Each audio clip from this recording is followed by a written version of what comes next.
உளுந்து மாவில் நம்ம ஒரு வடை செய்வோம். 1.5 கப்பு உளுந்து எடுத்து நல்லா கழுவி ஒரு 4 மணி நேரம் ஊற வச்சுட்டு 4 மணி நேரம் ஊற வச்சுட்டு இதில் போட்டு அரைச்சி பக்குவத்தில் எடுத்து வச்சுக்கிறேன்.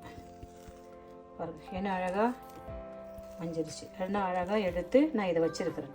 ஒரு 1/4 கப்புன்னா ஒரு 4 டேபிள் ஸ்பூன் அளவுக்கு நான் அரிசி மாவில் ஆட் பண்ணேன். 4 பாட்டி நல்ல வெங்காயத்தை இது போல் வதக்கிடுவோம். வதக்கிட்டு அந்த வெங்காயத்தை அதில் போட்டு நம்ம செஞ்சோம்னா 2 நாளைக்கு இல்லை 3 நாளைக்கு கூட நம்ம வச்சு சாப்பிட்லாம்.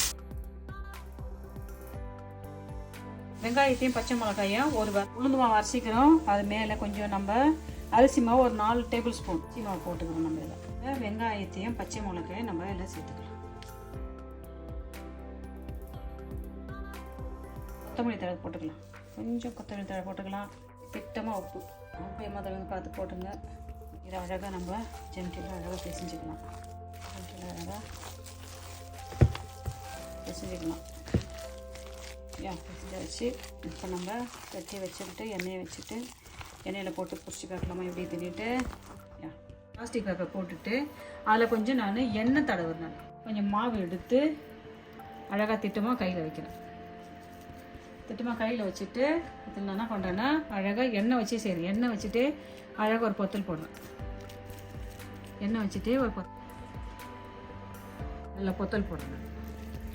அப்போ தான் என்ன பண்ணணும்னா எண்ணெய் தண்ணி போட்டுட்டிங்கன்னா மூஞ்சி தெரிக்கும். அப்படியே இப்படி போட்டுட்டா பாருங்கள் என்ன அழகாக இருக்குது. மூஞ்சி தெரிக்காத இதை வச்சுட்டு ஒரு கையில் எண்ணெய் தொட்டுட்டு அப்படியே அது ரவுண்ட் ஷேப் ஆகும். ஷேப் அழகாக ரவுண்ட் ஆக்கிட்டு அப்படியே எடுத்துட்டு அப்படியே எண்ணெயில் போட வேண்டாம். அழகாக அப்படியே போட வேண்டியதான்.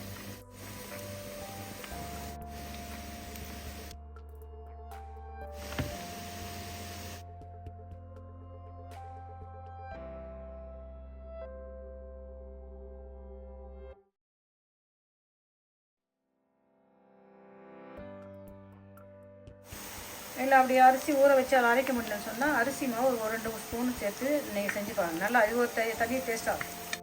1 கப்பு உளுந்து போட்டுக்கிறோன்னா அதில் 2 ஸ்பூன் 2 டேபிள் ஸ்பூனு அரிசி கலந்துங்க. என்ன அழகாக வெந்து எடுத்து பாருங்கள். ரொம்ப ஒரு ஆரோக்கியமான ஹெல்த்தியான ஒரு வடை ரெடி ஆகிடுச்சு. அப்படியே திரும்பி போட்டு எடுக்க வேண்டியதான்.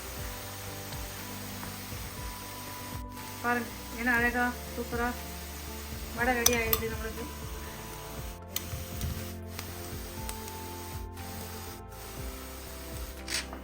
பாருங்க என்ன அழகான சூப்பரான நம்ம ஒரு உளுத்த வடை செஞ்சிட்டோம். நீங்களும் வீட்டில் இது போல் ஒரு ட்ரை பண்ணி பார்த்துட்டு எனக்கு உங்கள் கமெண்ட் சொல்லுங்கள். பாய். தேங்க்யூ.